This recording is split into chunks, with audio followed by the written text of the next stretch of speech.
আচ্ছা, প্রথমেই বলি, তোমরা যারা আমার এই ভিডিওটা দেখছো শেষ পর্যন্ত দেখবে। আজকে আমরা দায়ের ব্যবহার শিখছি।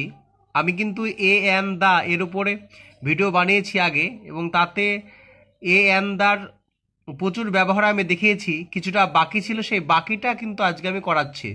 কিছুটা দায়ের ব্যবহার বাকি ছিল, সেটা আমি আজকে করাচ্ছি। আমার এ এন দা এর যে ফার্স্ট পার্টটা রয়েছে, তোমরা ওইটা দেখে এসে তারপরে এটা লিখে নেবে। যেটুকু বাকি আছে আজকে সেটুকু করে দিচ্ছি। বলছে সুপারলেটিভ ডিগ্রির আগে প্রধান পদাধিকারী বা সর্বশ্রেষ্ঠ বোঝাতে এবং পেশা বোঝাতে দা বসে। যেমন দ্য বেস্ট মানে সব থেকে ভালো, দ্য ওয়াস্ট মানে সবচেয়ে নিকৃষ্ট। এটা হচ্ছে বেস্টটা কোথায় থেকে আসে আমরা সকলে জানি, গুড, বেটার, বেস্ট। এটা হচ্ছে সুপারলেটিভ ডিগ্রি। এখানে নিয়মে বলেই দিয়েছে যে সুপারলেটিভ ডিগ্রির আগে কিন্তু দা বসবে। দ্য বেস্ট মানে সব থেকে ভালো, ঠিক হবে দ্য ওয়াস্ট মানে সবচেয়ে খারাপ বা সবচেয়ে নিকৃষ্ট। এটা সব থেকে লিখতে হবে, সব থেকে নিকৃষ্ট বা সব থেকে খারাপ। এবার ব্যাপার হচ্ছে এই উচ্চারণটা অনেকে ভুল বলে। সঠিক উচ্চারণটা হচ্ছে এটা, ও অন্তস্থ একা দন্তেশ্বর ট। তোমাদের যদি এতে কোনো রকম সন্দেহ থাকে তোমরা উচ্চারণটা নেট থেকে একবার দেখে নিও। আচ্ছা, এরপরে হচ্ছে দ্য ফাইনেস্ট পিকচার মানে সবচেয়ে সুন্দর ছবি। দ্য ফাইনেস্ট, FINEST, ফাইন থেকে ফাইনেস্ট হয়েছে। দ্য ফাইনেস্ট পিকচার সব থেকে সুন্দর ছবি। আচ্ছা, ব্যাকেটটা এখানে দিয়ে দেওয়া হয়েছে, ব্যাকেটটা এখানে হবে না। আচ্ছা, এরপরে আমি বলেছি যে প্রধান পদাধিকারী অর্থাৎ যারা প্রধান, যেমন স্কুলের প্রধান হেডমাস্টার, তার আগে দা বসবে। দ্য হেডমাস্টার, ঠিক একইভাবে the director, the manager, etc মানে ইত্যাদি। তাহলে আমরা এটা শিখলাম যে সুপারলেটিভ ডিগ্রির আগে দা বসে। দা বেস্ট, এই বেস্টটা কোথা থেকে আসে বলেছি, গুড, পজিটিভে গুড হয়, কম্পারেটিভে বেটার হয়, তারপরে সুপারলেটিভে বেস্ট হয়। সেই সুপারলেটিভ ডিগ্রির আগে দা বসে। আমরা সকলে জানি ডিগ্রি অফ অ্যাডজেক্টিভ, অ্যাডজেক্টিভে ডিগ্রি তিনটে হয়, সেটা হচ্ছে পজিটিভ, কম্পারেটিভ, সুপারলেটিভ। তো এই সুপারলেটিভ ডিগ্রি চেনার উপায়, তার আগে দা থাকে, এটাও একটা নিয়ম।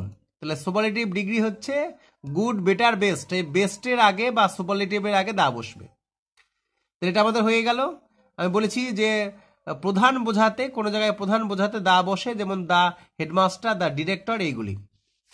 প্রফেশন বা পেশার ক্ষেত্রে দা বসে, যেমন দা বার মানে লয়ারদের বোঝায় আর কি, উকিল আর কি।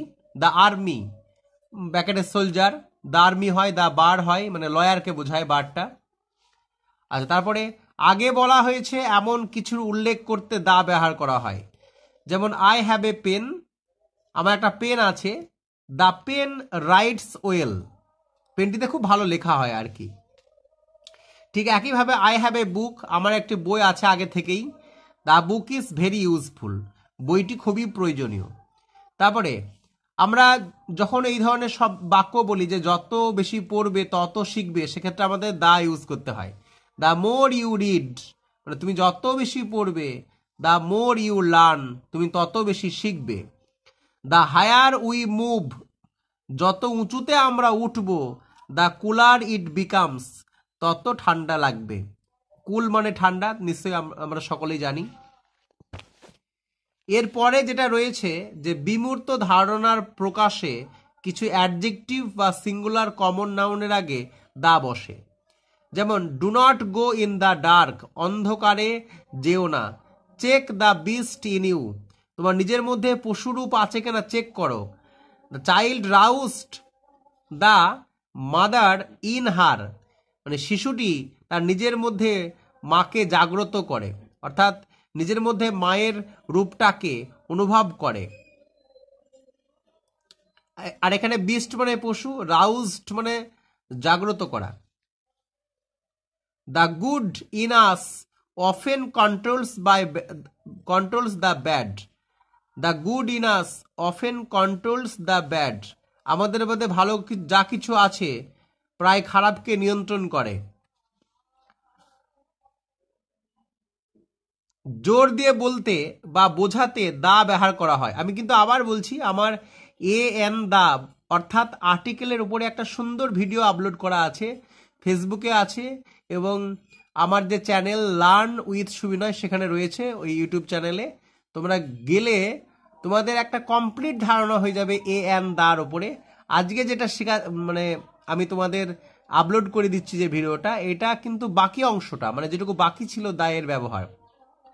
আচ্ছা, জোর দিয়ে কোনো কিছু বলতে, জোর দিয়ে বলতে বা গুরুত্ব বোঝাতে, জোর দিয়ে কাউকে বলতে কোনো মানুষকে, যেমন this is the very man, এই সেই মানুষটি যাকে আমি দেখেছিলাম, এরকম। This is the very man, this is the very man, এই সেই মানুষটি, এরকম।